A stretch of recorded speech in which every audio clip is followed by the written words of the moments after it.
புதுச்சேரியில் 9 வயது சிறுமி பாலியல் வன்கொடுமை செய்யப்பட்டு படுகொலை செய்யப்பட்டதை கண்டித்து பந்த் நடைபெற்று வரும் நிலையில் அதிமுகவினர் சாலை மறியல் போராட்டத்தில் ஈடுபட்டுள்ளனர். இதுகுறித்த கூடுதல் விவரங்களோடு இணைகிறார் எமது செய்தியாளர் கிருஷ்ணா. கிருஷ்ணா, வணக்கம். விவரங்கள்.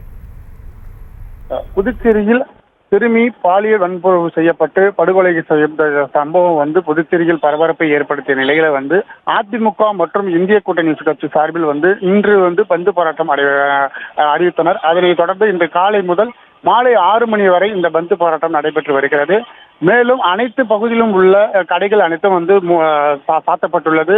பேருந்துகள் இயக்கப்படவில்லை, ஆட்டோக்கள் இயக்கப்படவில்லை. இது முற்றிலுமாக இந்த பந்து போராட்டமானது மக்கள் போராட்டமாக நடைபெற்று வருகிறது. இதனை கண்டித்துதான் அதிமுக சார்பில் அண்ணா சிலை 4 முனை சந்திப்பில் இந்த ஆர்ப்பாட்டமானது சாலை மறியல் போராட்டத்தில் ஈடுபட்டனர். அவர்கள் புதுச்சேரியில் இந்த சிறுமிக்கு நியாயம் கிடைக்க வேண்டும், அவர்களுக்கு தூக்கு தண்டனை அது உச்சபட்ச தண்டனையாக வழங்க வேண்டும் என்று இந்த கோஷங்களை எழுப்பினர்.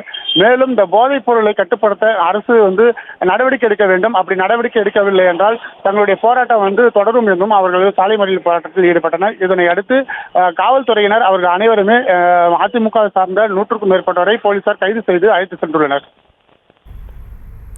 விவரங்களுக்கு நன்றி கிருஷ்ணா. செய்திகளை உடனுக்குடனும் துல்லியமாகவும் தெரிந்து கொள்ள சப்ஸ்கிரைப் பண்ணுங்க.